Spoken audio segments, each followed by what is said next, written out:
کہ ان کو اپنے احتجاج کا حق دیا جائے اور معاملات کو قانون کے دائرے میں شائستگی کے ساتھ حل کیے جائیں. صرف یہ نہیں کہ وہ چونکہ ایک مذہبی لوگ ہیں تو مذہبی لوگوں کو آپ نشانہ بنائیں اور دنیا کے سامنے دکھائیں کہ یہ لوگ تو انتہا پسند ہیں. کوئی انتہا پسند نہیں، ایک مطالبہ ہے ان کا اور اس کے حق میں وہ مظاہرہ کر رہے ہیں، اور اس کا حق جمہوری ماحول میں ہر پارٹی کو ہوا کرتا ہے. مولانا صاحب یہ فرمائیں کہ بلدیاتی انتخابات کے حوالے سے 2-4 دن پہلے آپ کے مشاور سے بھی ہم نے گفتگو سنی، باقی جماعتوں سے بھی آپ نے رابطہ کیا. کیا باقی جماعتیں بھی آپ کے اس موقف کی طرف آ رہی ہیں کہ بلدیاتی انتخابات جو ہیں ان میں حصہ نہ لیا جائے، کیونکہ یہ جن کے ضائع میں حصہ لینا وہی غلط ہیں؟ بائیکاٹ وہ ہمارے زیر غور ہے، ہم بائیکاٹ کریں گے بالآخر، اور کوئی راستہ اگر نہ ہوا تو پہلے ہم یہ کہنا چاہتے ہیں کہ یہ انتخابات منسوخ کر دیے جائیں. ہم قانونی راستے سے بھی اپنے تحفظات ان کے سامنے رکھنے کے لیے تیار ہیں، لیکن اگر وہ بالفرض ہم پر امپوز کرنا چاہتے ہیں اور ایک جعلی حکومت کی چھتری کے نیچے، تو پھر یہ شاید ہمارے لیے قابل قبول. مولانا یہ بتائیں کہ بلوچستان کے حوالے سے کل آپ کا فیصلہ آیا تھا، جاری ہوا تھا کہ حکومت میں شامل نہیں ہوں گے، لیکن اپوزیشن کو قیادت ملتی ہے تو پھر PDM کی جماعتوں سے مشاورت کریں گے. اس کا مطلب ہے وزارت اعلیٰ، مطلب اگر اپوزیشن کو ملتی ہے تو اپوزیشن کو وزارت اعلیٰ کے حوالے سے بھی کلیئر کریں. اور دوسرا، اگر اس وزیر اعلیٰ کو ووٹ دیں گے یا نہیں دیں گے، حکومت میں شامل ہونا الگ بات ہے، ووٹ دینا وزیر اعلیٰ کو الگ ایشو ہے، یہ تھوڑا سا کلیئر کرتے ہیں. یہ باتیں جو ہیں، جو جتنا میں فیصلے میں لکھ چکا ہوں اب تک تو اتنا ہی ہے، اور پھر جتنا معاملات آگے بڑھتے جائیں گے آپ کو بتاتے جائیں گے. مولانا صاحب یہ بتائیے گا کہ وزیر اعظم نے کہا ہے کہ سختی سے نمٹا جائے اور ان سے راستے کلیئر کرائے جائیں، اور کسی بھی صورت TLP کو جہلم جو دریا ہے اس کو کراس نہ کرنے دیا جائے، رینجرز تعینات کر دی گئی. تو کیا اس طرح ملک میں جو پرامن احتجاج کرنے آ رہے ہیں، ابھی تک ان کی جانب سے کسی قسم کا کوئی جو سرکاری املاک ہے ان کو نقصان نہیں پہنچایا گیا؟ اگر وہ اتنا جائز ناجائز کو دیکھتے ہیں تو خود اعتراف کر لے کہ میں خود ایک ناجائز حکمران ہوں اور مجھے راستے سے ہٹ جانا چاہیے. تو ہم تو اس کو راستے سے ہٹانے کے لیے میدان عمل میں ہیں، اور جب ہمارا مطالبہ ہی ایک ہے کہ عام انتخابات کرائے جائیں تو پھر عام انتخابات کے بعد ہم کوئی بلدیاتی الیکشن قبول نہیں کر سکتے. اور جعلی حکمران جو ہے ان کی یہی کہ نہ ملک کو معیشت دے سکے، نہ عام آدمی کو روزگار مہیا کر سکے، اور پتہ نہیں 50 لاکھ گھروں کا اس نے اعلان کیا تھا. وہ 50 لاکھ گھر کہاں ہیں؟ وہ 1 کروڑ نوکریوں کی بات کی تھی، وہ کدھر ہیں؟ وہ 300 ڈیموں کی بات کی تھی، وہ کدھر ہیں؟ پورا ملک غرقاب ہو گیا ہے اور زمین پر بیٹھ گیا ہے ملک کی معیشت. اور اب بھی یہ لوگوں سے کہتے ہیں کہ ان کو مت آنے دو اسلام آباد کی طرف. اسلام آباد تمہارے باپ کی جاگیر نہیں ہے کہ یہاں ناجائز طور پر تم بطور حکمران بیٹھے رہو گے اور کوئی پاکستانی شہری یہاں آ کر اپنے احتجاج نوٹ نہیں کرا سکتے. یہ بتائیے گا کہ آپ نے جو بلوچستان کے حوالے سے بات کی، ظاہر ہے آپ کی بات چیت سب سے چل رہی ہے، آپ کے وہاں اتحادی بھی ہیں، تو کیا ہم یہ کہہ سکتے ہیں کہ جو بھی فیصلہ کریں گے آپ سارے اتحادی جو ہیں وہ مل کر کریں گے یا الگ الگ فیصلہ؟ یہی طے ہوا ہے کہ جو بھی اگلا فیصلہ ہوگا، یعنی ایک فیصلہ تو طے ہے کہ ہم نے ان لوگوں کے ساتھ حکومت نہیں بنانی. ہم حکومت کے ساتھ یا باپ کے ساتھ؟ باپ کے ساتھ. بیٹے تو بعد میں اگر اندر آئے گی تو اور معاملہ خراب کرے گی.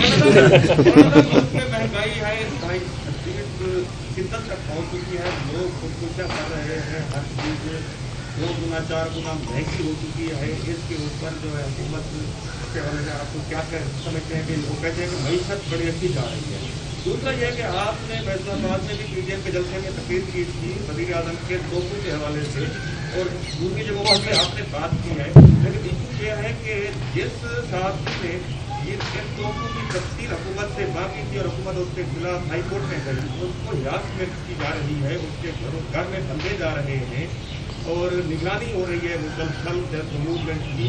تو اس حوالے سے آپ کیا سمجھتے ہیں کہ کیا وزیر اعظم سے توپوں کی تفصیل مانگنا ایک جرم ہے؟ اور یہ صحافی خود یہی ہے تو صحیح. اس کو کلیئر ہونے دیں. جواب جی مولانا. تو آپ کے سوال کا پہلا حصہ کیا تھا؟ مہنگائی کا.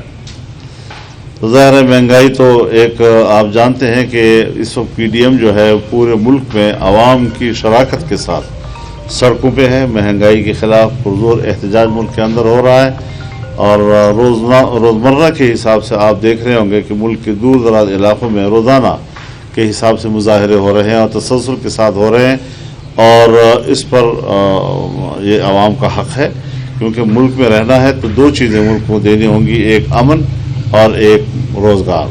جو حکومت امن بھی نہ دے سکے اور اس طرح لوگوں کو مارے جس طرح کے اس وقت مظاہرین کو مارا جا رہا ہے, اور معیشت بھی بالکل تباہ و برباد کر دے, پھر ایسے لوگوں کو حکومت کرنے کا کوئی حق حاصل نہیں ہے جی.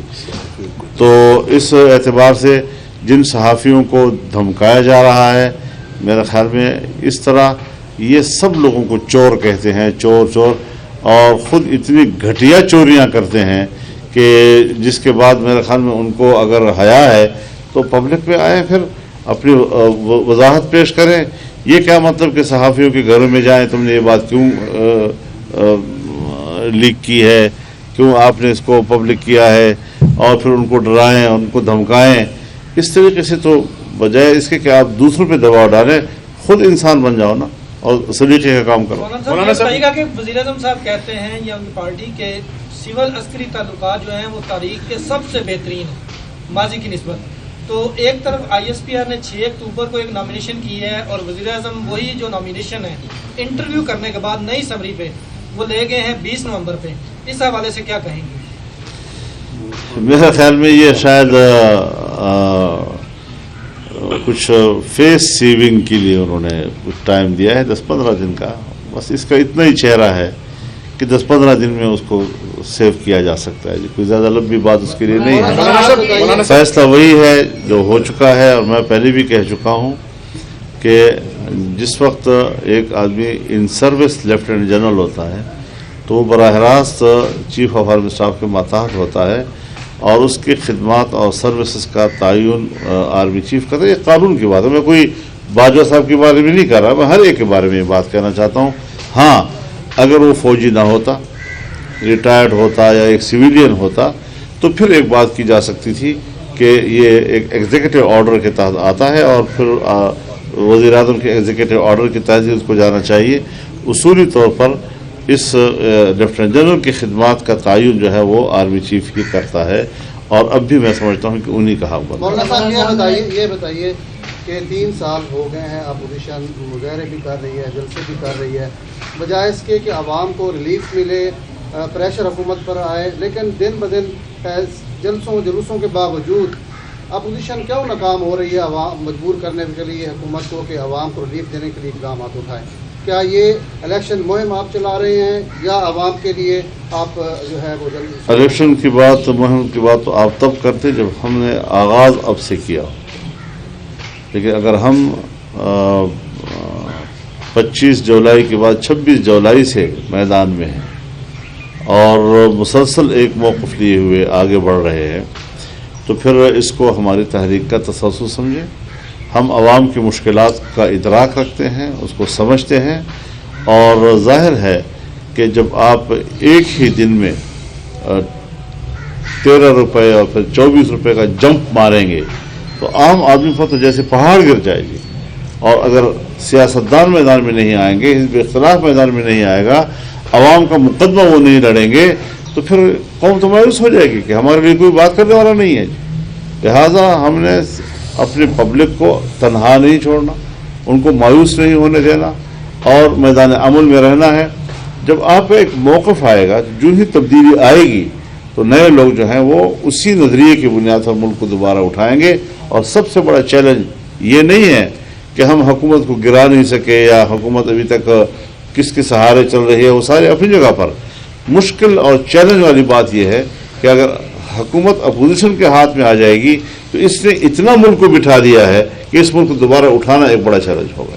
مولانا صاحب, جیسا کہ بلدیاتی انتخابات کی آپ نے بات کی کہ تسلیم نہیں کرتے, PDM کی بڑی جماعت مسلم لیگ نون ہے, ان کا اس حوالے سے کیا موقف ہے؟ آپ نے رابطہ کیا؟ میں ان سے مشورے کی بات کر رہا ہوں. یہ بات آپ سے تو اس کا کیا آپ کے یہ صحافی اطاب میں جیسے عاصمہ شیراز یہ تاجر جو ہے نا وہ ٹیکس کے اطاب میں ہے, ٹھیک ہے, سیاستدان احتساب کے اعلان کے اطاب میں, تو آپ کیا سمجھتے ہیں کہ جو بلوچستان میں تبدیلی آئی اسکیم کے حوالے سے ایسے اگر وفاق میں PM سے آ گئی تو کیا ان آؤٹ تبدیلی کے لیے